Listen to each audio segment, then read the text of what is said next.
Welcome back to How Did They Play, episode 11, which is actually looking at the LQQ from season 1, and we're looking at where they rank in terms of the most questionable quality. So for the past 10 episodes, if you've been listening, you will have got an idea of who's in the LQQ. Just to remind you who is in the LQQ, we have Jason Puncheon, Kevin Doyle, Ben Jarney, Grant Hanley, Grant Holt, Andre Voronin, Rob Earnshaw, Rolando Bianchi, Junichi Inamoto, and Marouane Chamakh.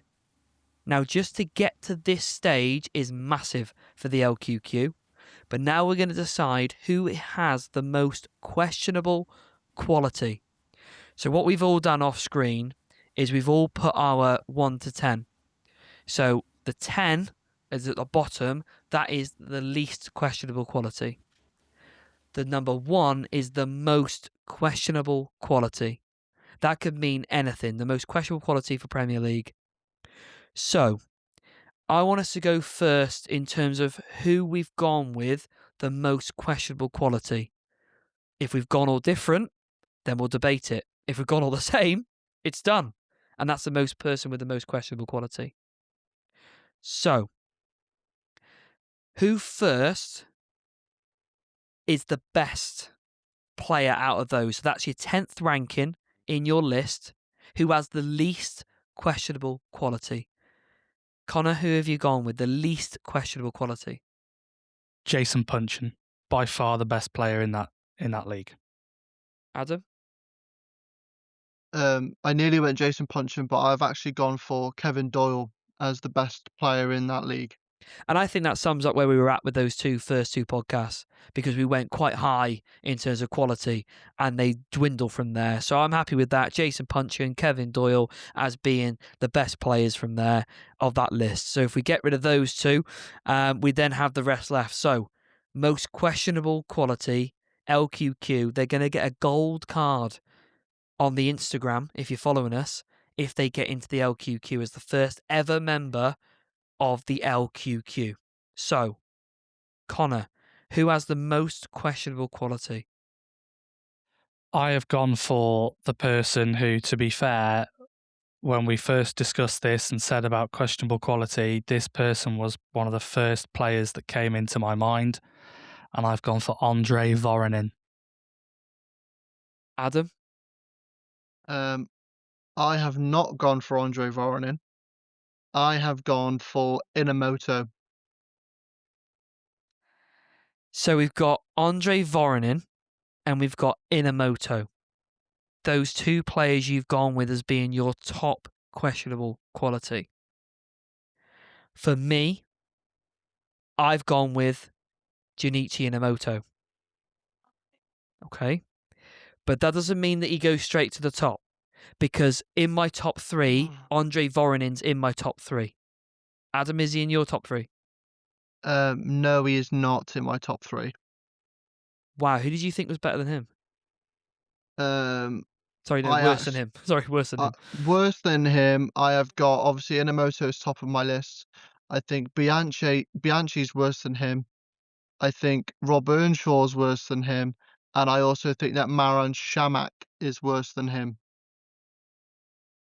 Wow. Connor, what do you have to say to that? I mean, I've gone slightly different to that. Voronin is my number 1. Grant Hanley is my number 2 because I just think he is absolute pony. And then Inamoto was number 3 for me. And the reason I put Inamoto at 3 is because he's absolutely got questionable quality. Well, I say he's absolutely got questionable quality. I just think he had no quality to begin with. Like I feel like he's one of those players that's almost too bad. Whereas Voronin's, I think, was really questionable because there wasn't a lot there. But there was something there with Voronin, but not a lot, and we didn't see it very regularly. Junichi Inamoto is just, like, for me, like so left field and so bizarre that I was like, I don't think he is the most questionable quality. But then I have Bianchi and Earnshaw as 4 and 5 in my list. I just want to make a case for why Inamoto's top of my list is before you have your words, Cash.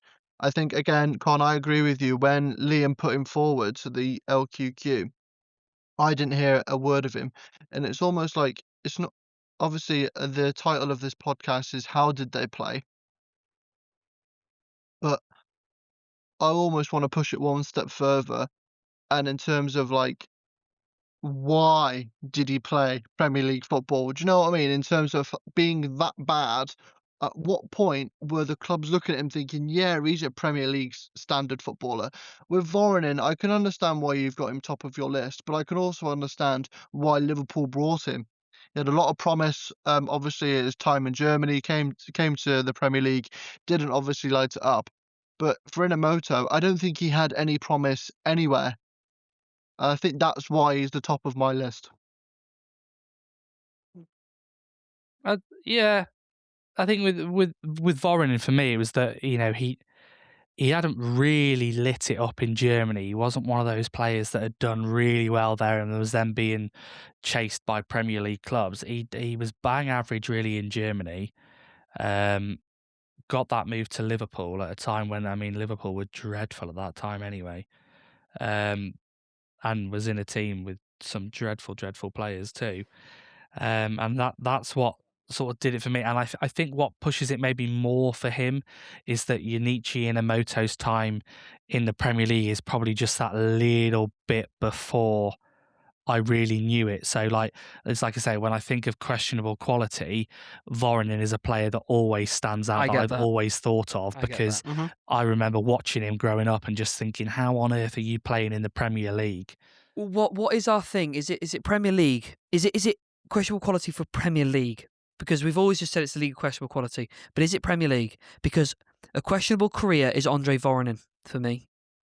The question of how did he play Premier League is Junichi Inamoto, because he shouldn't have played that Premier League level, right? But Andre Voronin, his whole career, he was questioned. His quality was questioned. And when he was in the Premier League, it was, you know, that Soccer AM, when they did the Goodbye Voronin, and it's a clip of him just scuffing every single shot, Sky putting it way over the bar. You know, he won number 10 for Liverpool. He is questionable quality of how the hell he played for Liverpool Football Club. Yeah, and that sums up for me. Off. If Soccer AM are doing videos of you like that, you are pony. You are absolutely questionable quality, which is, again, why I think he gets that number one spot. I am more than happy for Voronin to be inducted into the LQQ. Not only as a Man United fan, seeing a Liverpool player being that bad that he's in the league himself, but I also think, I just thought about it, with Inamoto, he probably, I know it sounds silly, but he probably wasn't actually signed to play football, if that makes sense. He was signed to sell shirts in an Asian market for Arsenal. He was. And I don't actually think that Arsene Wenger, I mean, one of the greatest Premier League managers to ever be, I don't think he was actually thinking about him actually, oh, I actually have to play this guy.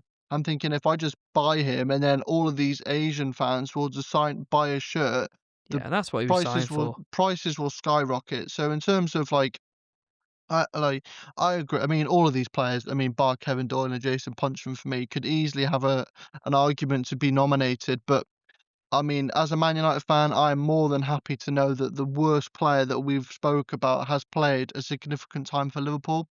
I think Andre Voronin. I'm happy with Andre Voronin as well. Junichi Inamoto, I get it, but like we've said, bad, but Voronin is questionable throughout his career. So for Andre Voronin, you have got the golden LQQ card. Go see it on Instagram when it's uploaded. So that concludes the LQQ for season 1. The next episodes that we're going to do, we're going to do something slightly different. So each episode is going to be a different series, or episodes are going to be part of a different series. So we've got all things, there's so many 3-letter abbreviations, it's ridiculous, all come up from Con. We've got the CXI, we've got the TQQ, we've got the LPQ, and obviously the LQQ, if you've kept up with any of those abbreviations.